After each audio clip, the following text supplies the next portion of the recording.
ഇത് കുറച്ച് പുതിയ ആളുകളുടെ സിനിമയാണ്. ഇതിലേക്ക് ഞാൻ ഏറ്റവും ലാസ്റ്റ് ജോയിൻ ചെയ്തിട്ടുള്ള ഒരാളാണ്. സിനിമ കണ്ടു കഴിഞ്ഞാൽ ഭയങ്കര സന്തോഷം. കാരണം ഒരു ഇമ്പോർട്ടൻ്റ് ആയിട്ടുള്ള ഒരു ക്യാരക്ടർ തന്നെയാണ്. പക്ഷെ ആ ഒരു സിനിമയിൽ എത്രത്തോളം അതൊരു എൻ്റർടൈനിങ് ഫാക്ടർ കൂടെ ഈ സിനിമയിലുണ്ട്. ഒരു ഹൊറർ ഇൻവെസ്റ്റിഗേഷൻ ത്രില്ലാണെങ്കിൽ കൂടെ എൻ്റെ ഒരു പാർട്ട് ഒരു എല്ലാവർക്കും ഇഷ്ടപ്പെട്ടു എന്ന് പറഞ്ഞാൽ ഒരുപാട് സന്തോഷം. പിന്നെ ഏരീസ് പോലൊരു വലിയൊരു ബാനറിൻ്റെ ഒരു സിനിമയിൽ വീണ്ടും അഭിനയിക്കാൻ കഴിഞ്ഞതിൽ ഒരുപാട് സന്തോഷം. പിന്നെ ഇനി സിനിമ ഏറ്റെടുക്കേണ്ടത് നിങ്ങളെല്ലാവരുമാണ്. എല്ലാവരും എൻ്റെ കയ്യിൽ നിന്ന് സ്വീകരിക്കണം എന്ന് മാത്രമേ പറയാനുള്ളൂ. എല്ലാവരും വന്ന സിനിമ കാണും. നിങ്ങൾക്ക് എന്തായാലും ഇഷ്ടപ്പെടും. എല്ലാവർക്കും ഇഷ്ടപ്പെടും. ഇവരൊക്കെ കണ്ടവരല്ലെങ്കിൽ ഇവരോടാണ് ചോദിക്കുന്നത്. Thank you. കണ്ടു നല്ല പടം. എല്ലാവരും കണ്ടു. നല്ലൊരു അഭിപ്രായം പറഞ്ഞു.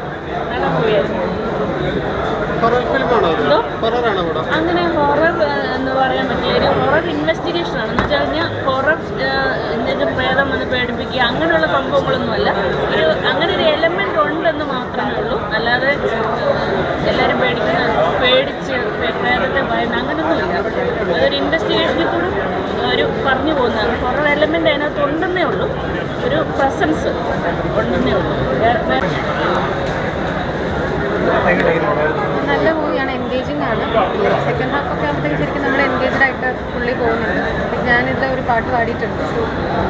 So happy. അതെ, നമ്മൾ തിയേറ്ററിൽ വന്ന് എക്സ്പീരിയൻസ് ചെയ്യണമല്ലോ. അപ്പോൾ അത് ഒത്തിരി സന്തോഷം. മൊത്തത്തിൽ നല്ല എൻഗേജിങ് ആണ്.